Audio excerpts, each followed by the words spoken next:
जब सारा संसार तीन लोगों में बड़ा कम पसार हुआ था, स्वर्गलोक, भूलोक और पाताललोक।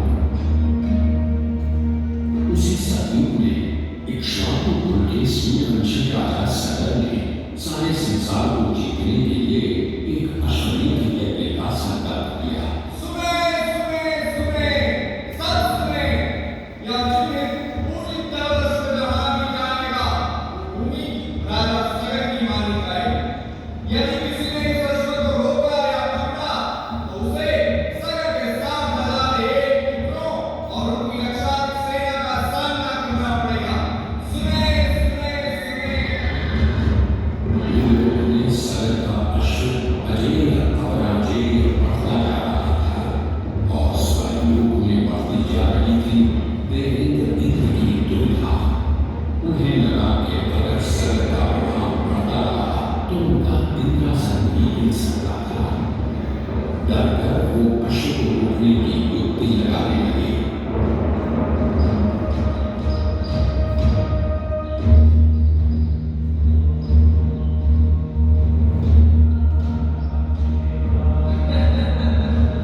पिता की चिंता देखकर उनका प्रिय पुत्र घनश्याम भाइयों को घूमने चल पड़ा।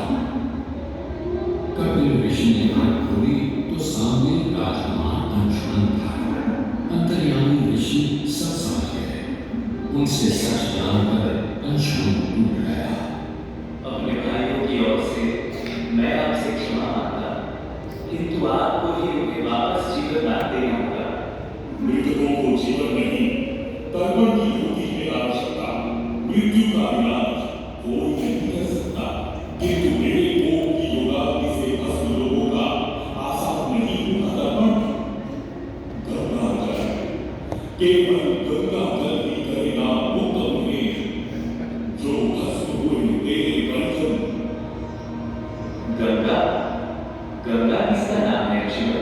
स्वर्ग की संहिता गंगा, विष्णु के चरणों से पैदा, ब्रह्मा की पुत्री है गंगा। विष्णु के पैरों से पैदा, ब्रह्मा की पुत्री? मैं कुछ समझा नहीं श्रेष्ठ ऋषि। ये एक लंबी कहानी है। दानी था राजा बलि, पर करता था धर्म। पूरी पृथ्वी पर फैला था उसका ही धर्म। उसके आतंक को रोकने विष्णु ने कराए गुरु। बावन अमृत का कोना बनकर पहुंचे जहां था गुरु। सारे दरबारी कौन ब्राह्मण पर हंसे, पर बलि ने जो उसे दान मांगने को कहा तो उसने कुटिया बनाने को केवल 3 बार भूमि मांगी। पर जब कौन ब्राह्मण ने भूमि मांगनी शुरू की तो जैसे भूचाल ही आ गया। विश्वाय विश्वस्ति सिंहाय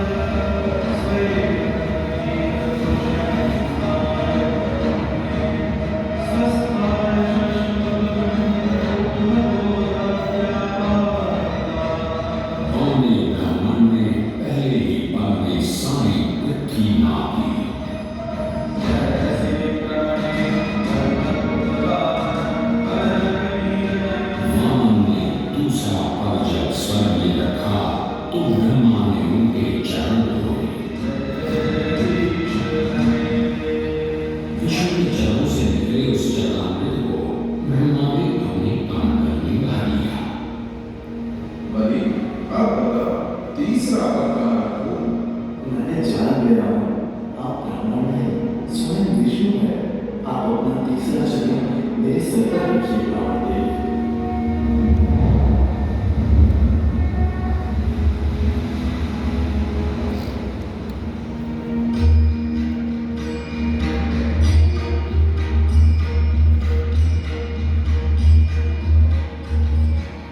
पवित्रा किंतु चंचला, आज से तू मेरी पुत्री और नाम तेरा गंगा।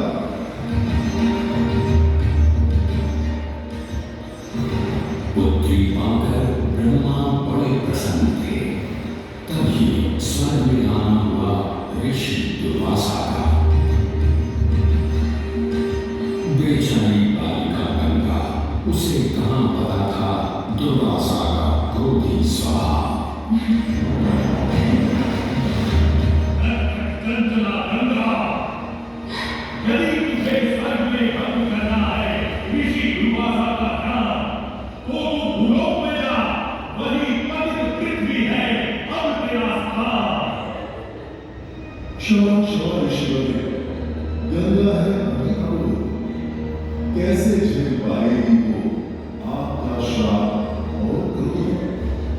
भूलोक को इसे जाना पड़ेगा, किंतु ना ही जब इसका बुलावा आएगा तब जान जाएंगे सभी। और फिर वापस कब आएगी मेरी बेटी।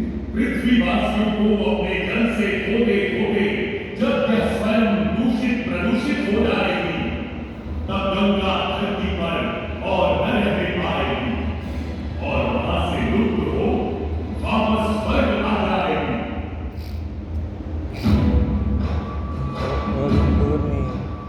अंशुमन को अपने भाइयों के तर्पण के लिए गंगा को लाने का बहुत मन था, किंतु किसी को राजधर्म ही तो निभाना और राज ही चलाना था। देखते देखते 7 पीढ़ियां गुजर गए, पर 7 पुरुषों के बाद राजकुमार भगीरथ ने राजा बनने से साफ इनकार कर दिया। क्षमा कीजिए, क्या आवश्यक है कि राजा का बेटा भी राज संभाले? मैं पहले तपस्या करके ब्रह्मा से गंगा को बांधकर पृथ्वी पर लाऊंगा और उसके पावन पवित्र जल से अपने 60,000 पूर्वजों का तर्पण करूंगा। भगीरथ दूर एक जंगल में सांप लगाकर बैठ गए और ब्रह्मा का आह्वान करने लगे।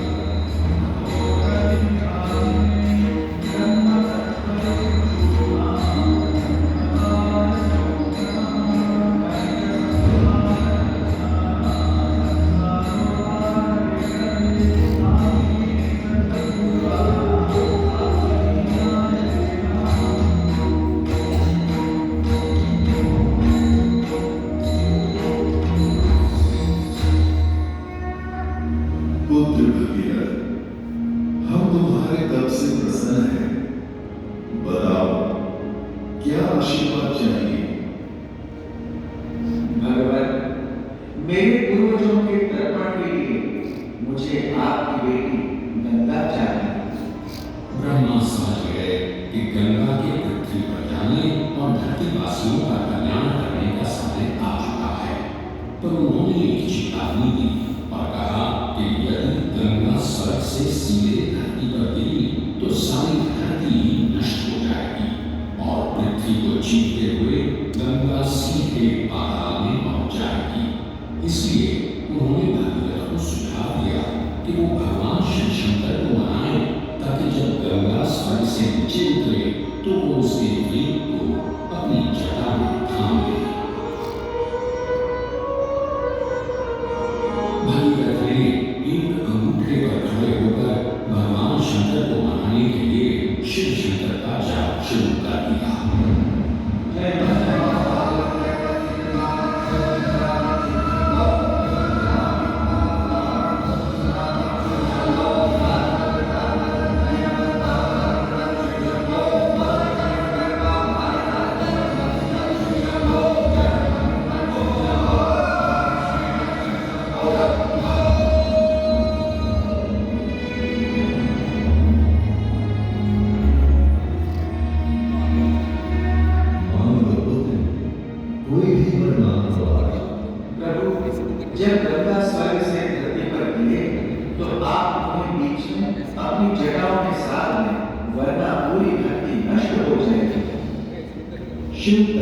है।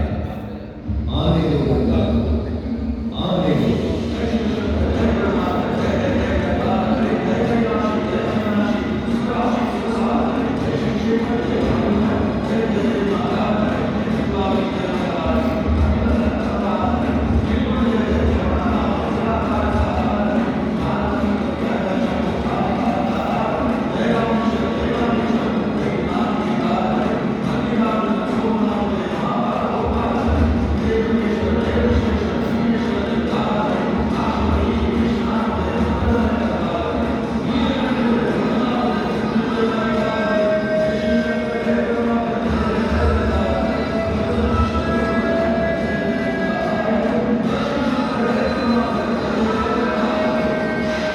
गंगा आई भी और नहीं भी पता नहीं कहाँ खो गई हो।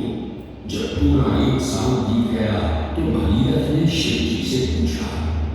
गंगाधर भोलेनाथ ने कहा कि गंगा उनकी जटाओं में ही भटक रही थी, पर फिर मुस्कुराते हुए उन्होंने गंगा को अपनी जटाओं से मुक्त कर दिया।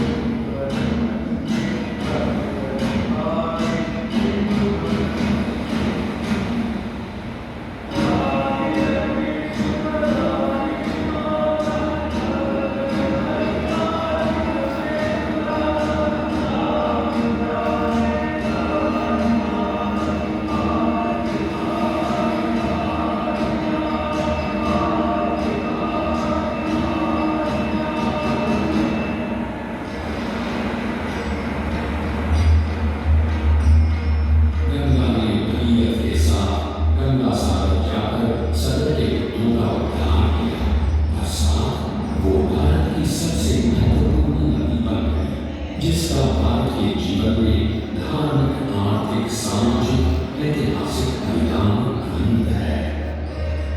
गंगा के भले हाथ मगर के सगर के बीचों बीच बसा है बनारस। यहाँ आकर गंगा भी दिशा ढूंढकर उत्तर वाहिनी हो जाती है, और अक्सर पाठ बदलने वाली गंगा ने आज तक कभी बनारस का दामन नहीं छोड़ा है। यहाँ गंगा पर युगों से बनते संवरते बदलते घाटों की छटा बनारस को एक अलग ही रंगत देती है। लगे